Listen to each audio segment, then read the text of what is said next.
7 adolescents a assisté à la fusillade qui a fait 2 morts dans un lycée près de Seattle. Un élève a tué l'un de ses camarades avant de retourner l'arme contre lui. 3 personnes sont toujours dans un état critique. Alors que des élèves déjeunent tranquillement, l'un d'entre eux se lève de sa chaise et fait feu à plusieurs reprises sur des lycéens installés à une autre table.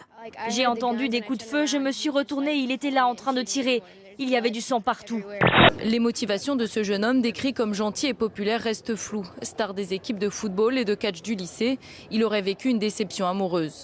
Le profil de l'agresseur à la hache se précise pour la police. Il s'agit désormais très clairement d'une attaque terroriste. L'ordinateur de cet homme a été passé au crible par les enquêteurs. Il consultait régulièrement des sites islamistes et avait visionné notamment plusieurs vidéos de décapitation.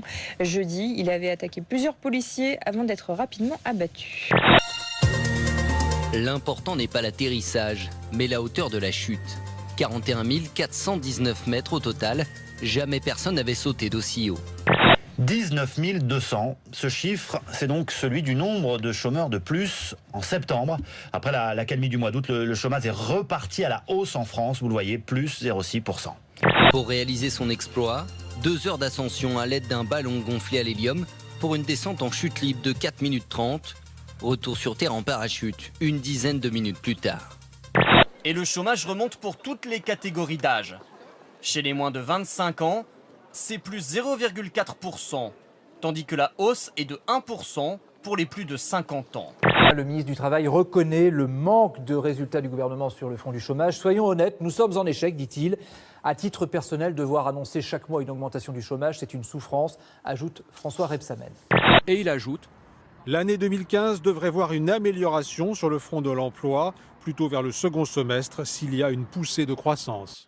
84% des personnes interrogées ne souhaitent pas que François Hollande se présente à la présidentielle de 2017. Et lorsque l'on interroge les Français sur la candidature de plusieurs ténors socialistes, Manuel Valls, Martine Aubry, Arnaud Montebourg ou encore François Hollande, regardez, il arrive à seulement 4%.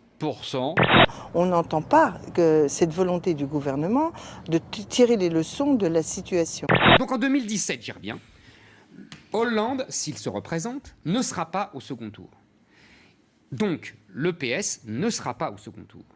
Et donc, entre Valls et les frondeurs, il y aura explosion du Parti socialiste. Est-ce que Benoît Hamon, votre ex-collègue du gouvernement, va trop loin quand il dit qu'il n'y a pas de résultat?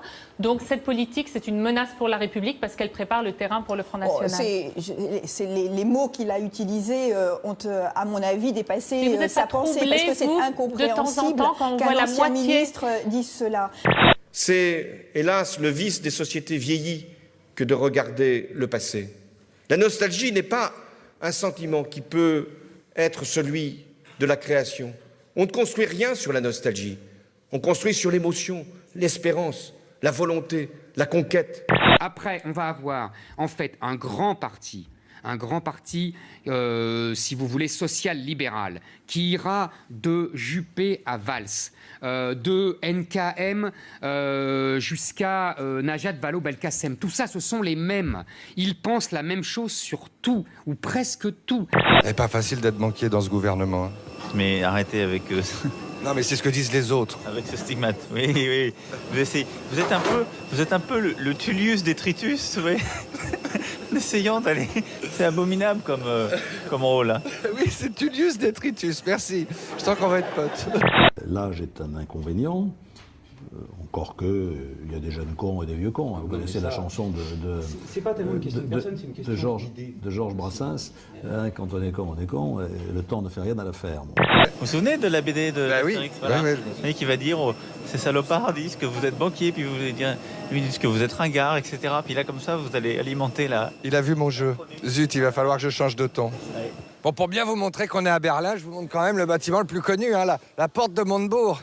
Je suis pas sûr qu'il puisse tenir jusqu'en 2017. En tout cas, dans la configuration actuelle. Ça intéresse qui? Les cacas nerveux de Benoît Hamon ou les règles douloureuses de Philippe Etty, sincèrement. Puis Aubry qui s'en mêle. Aubry, tu sais, qui se... Aubry qui propose une nouvelle politique et qui dit « Ah non, mais moi j'aime pas le terme de frondeuse, j'aime pas ». Bah ouais, c'est vrai que chieuse, c'est plus approprié. Hein. Quand Manuel Valls sous-entend que vous êtes la gauche passéiste, c'est le débat ça ou pas? Je n'ai pas entendu cela me concernant. Vous savez, je l'aime bien, Martine Aubry, humainement. Mais le problème, c'est qu'elle n'a pas compris que la gauche pouvait évoluer sans devenir de droite. C'est ça. Vous faites les questions, les réponses, les analyses. Et il a le sens de la formule. Et vous avez le sens de la formule, absolument. Ah, mais moi, j'aspire à devenir votre conseiller sur du long terme. Vous l'êtes un peu. Alors, selon une enquête de Marie-Claire, journal sérieux évidemment, l'âge des premiers baisers est devenu celui des premières fellations. Oh putain. Alors, elle est pas belle la vie des jeunes?